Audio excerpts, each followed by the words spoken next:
Bonjour Dominique Steller, vous êtes directeur de la chaire Mindfulness à l'EM Grenoble. Vous êtes intervenu cet après-midi pendant le débat comment libérer l'humain pour mieux innover dans le cadre du Parlement des entrepreneurs d'avenir. Peut-être d'avant de revenir en fait sur ce sujet, est-ce que vous pouvez nous dire quelques mots sur la chaire Mindfulness, de quoi s'agit-il? En fait, c'est une chaire de recherche. Je vais vous donner son intitulé complet qui est Mindfulness, bien-être au travail et paix économique, ce qui n'est pas rien à la fin. L'idée de cette chaire, en fait, elle est partie d'un constat qu'il y a quelques années ou de discussions de café qui étaient autour, je suis un spécialiste du stress au travail au départ, et de collègues qui me disaient est-ce que finalement on ne peut pas vraiment affirmer, on est en 2006-2007, qu'on est en guerre économique, avec des discours très combatifs, avec des comportements très combatifs, avec un enseignement dans des écoles comme la nôtre qui était très agressif, et finalement avec des dommages collatéraux, les suicides qui apparaissaient dans les années 2007-2008. Et là, un collègue me dit, tiens, si on s'amusait à imaginer un cours sur la paix économique. Le point de départ de cette chaire, il est là, ça a été de se dire, est-ce qu'on peut, non pas, comme on me le reproche de temps en temps, dire qu'on est complètement utopiste de penser à la paix économique comme un futur à atteindre, mais est-ce qu'on peut prendre la paix comme socle de départ? Est-ce que je peux, en tant que manager, me mettre dans une posture initiale plus pacifiée pour choisir une voie qui me semblera plus ajustée avec mes valeurs, plutôt que de me faire complètement piloter par des contraintes extérieures qui m'amèneraient dans des comportements beaucoup plus agressifs que je vais peut-être me reprocher au bout du compte. Et alors dans le cadre là, du débat de cet après-midi, comment libérer l'humain pour mieux innover? Comment a résonné alors cette question pour le chercheur et pour l'homme? Elle a résonné à différents endroits. Peut-être que le premier, ça va compléter le qu'est-ce que c'est que cette chaire.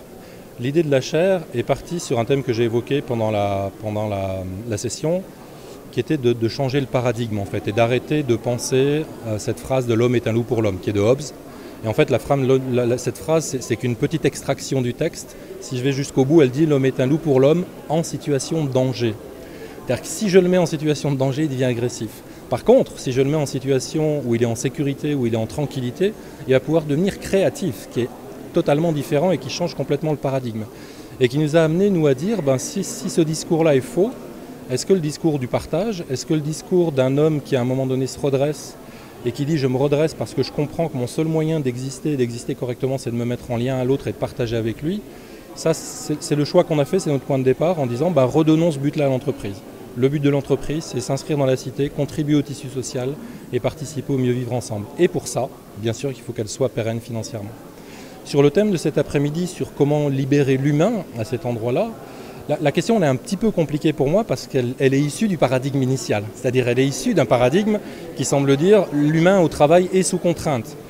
Avec, encore une fois, une dimension très philosophique et très historique du mot travail, qui vient du latin tripalium, qui est dit un instrument à 3 branches sur lequel j'empale les braves gens, qui devient, si je ne me trompe pas, vers le Xe siècle, le verbe qui désigne les souffrances de la femme en couche, on l'a toujours, le travail de la femme en couche, qui désigne aussi le moyen de torturer, le bourreau travaille au corps, ce qu'on a gardé dans la boxe, le boxeur travaille toujours au corps, et aujourd'hui on voudrait que les gens, à partir d'une histoire qui a peut-être 2000-3000 ans, d'un mot travail qui contient de la souffrance, on voudrait qu'ils basculent tout de suite dans quelque chose qui serait un bien-être complet. Et dans cette liberté, il y a peut-être tout un temps qu'il va nous falloir prendre pour accepter que les gens bougent doucement, qu'il y a besoin de temps, qu'il y a besoin de tranquillité. À un moment donné, j'abordais le fait qu'on peut très bien être totalement bienveillant tout en étant très ferme. J'ai une autre petite phrase qui colle bien à cet endroit-là, c'est « aussi doux que possible en étant aussi ferme que nécessaire ». Aussi doux que possible, ça veut dire ça va demander du temps, ça va demander de l'investissement, ça va demander du courage, ça va demander de la bienveillance, ça va demander de la compassion à certains endroits, et ça va demander de la clarté, ça va demander du tranchant, ça va demander des décisions.